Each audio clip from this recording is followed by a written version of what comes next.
But sorry, I wasn't listening. Oh, how often does that happen? Today at Live on Purpose TV, how to improve our listening skills.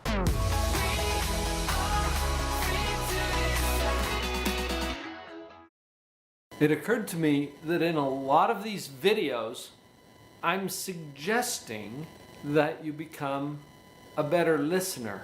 I don't know how many of the videos you've seen already, but if you're helping someone with depression, if you're talking to someone who's suicidal, how about in a marriage? How about between parents and children? And I'm finding that I'm commonly asking you to work on or improve your listening skills to be in a position to really help those folks. But we haven't talked about how we do that. So that's what this video is about. Listening and how to improve those listening skills. Now let's put this in the context of communication in general, and then it will make more sense where we're going to go with the actual listening part of it. In a communication model, a basic communication model, you have a sender, that's where the message originates, and you have a receiver, that's where the message is headed.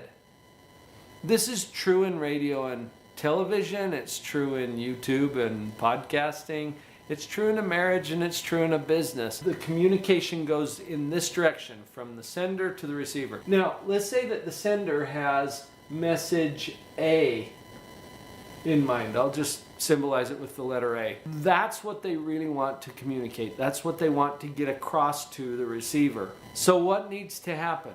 First, that message needs to be encoded. Encoding is where we take the message and we turn it into some kind of a code. Usually language. In this particular video, we are speaking English.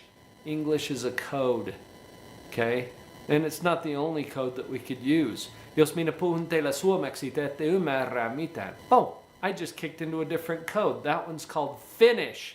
And for those of my Finnish friends out there, I hope you enjoyed that. Encoding is where we turn the message into a code. And it could be a digital code or any other kind of a code, but that's when it gets encoded, then we send it over to the receiver. Obviously, the receiver has to decode the message. That decoding is what has to happen before it gets into their own mind. And a lot of times, like when I was speaking Finnish just now, you probably don't have a good decoder for Finnish, right? Maybe you do. If you did, then you got the message. If you didn't, then it went right over your head. And it comes out as something very different from what was intended. So instead of A, the receiver picks up B. Now that's not the only problem that we're dealing with. Encoding and decoding are only part of the picture. I'm going to add a big cloud here in the middle, and we'll label the cloud noise. Noise is anything that interferes with the signal. And it could be physical noise like a jackhammer or a loud train rolling by or an airplane coming down overhead. Those are all forms of physical noise, but what about the mental noise? What about all of those thoughts that start jumbling around in our mind and distract us from what the real message is? Have you ever been listening to someone or having a conversation with someone and you can tell the lights are on but nobody's home because there's some kind of noise going on in their mind? They're not even getting what you're saying. Happens all the time. So the noise that can get in the way, you know what? It's amazing that we can even communicate in the first place. So what does this have to do with listening? There are two basic goals of communication. Actually, there's only one goal. There are two strategies to get there. The one goal of communication, the only goal of communication, is for A to equal A. Got it?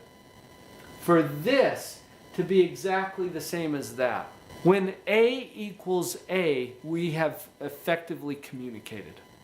Okay? Now, because of encoding problems, because of all the noise, because of decoding problems, problems with the sender, problems with the receiver, there's all kinds of things that can go wrong, and a lot of times A ends up turning into B.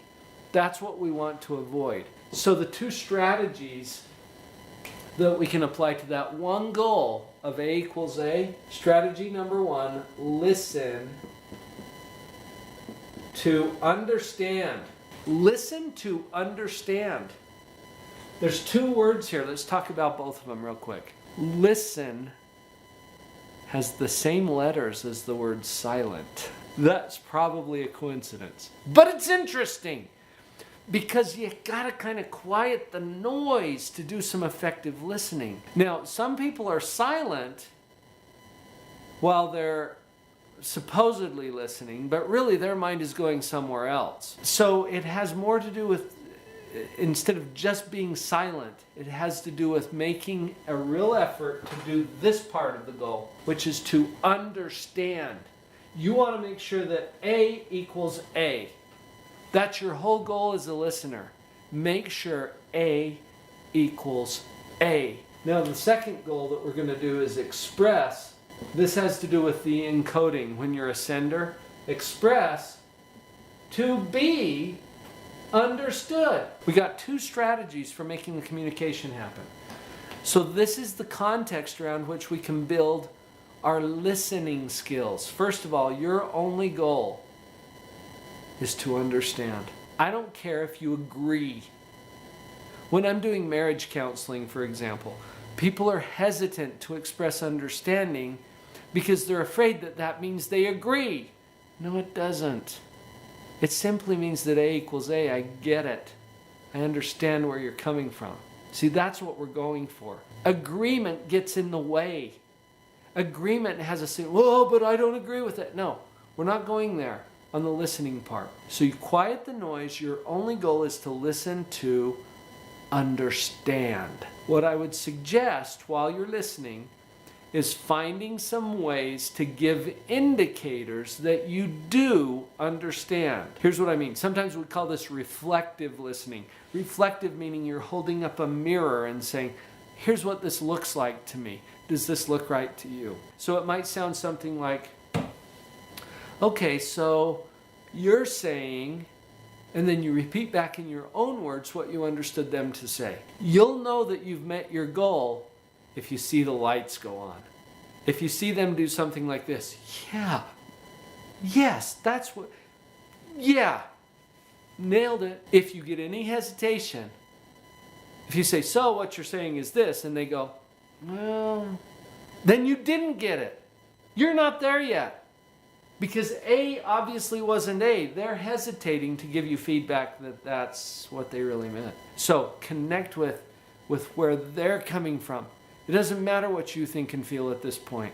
I know that sounds cold, but just roll with me on this because we're going with listening skills. You're an effective listener when A equals A. Okay, so give some reflection of what it is that you're understanding so that you can get there. You know, I heard once, you got 2 ears and 1 mouth. Okay, maybe there's a reason for that. What if we used them in that proportion in our communications so that our real goal is to make sure that we understand what's going on. Whether we agree or not is a whole different issue. And in my experience, most people don't disagree as much as they think they do. They just don't understand yet where that person's coming from.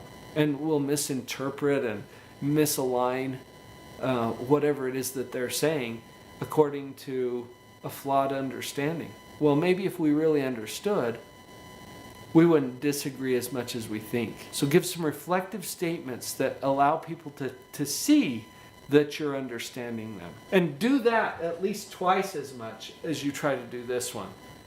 To express to be understood is an important part of sending a message. I think the more valuable skill at this point is to become an effective listener so that you can make sure A equals A and that people know that they're understood. There's a little more to it than you might have thought. Listening is a skill set. You can improve it. Thanks for being here today at Live on Purpose TV. I'm Dr. Paul.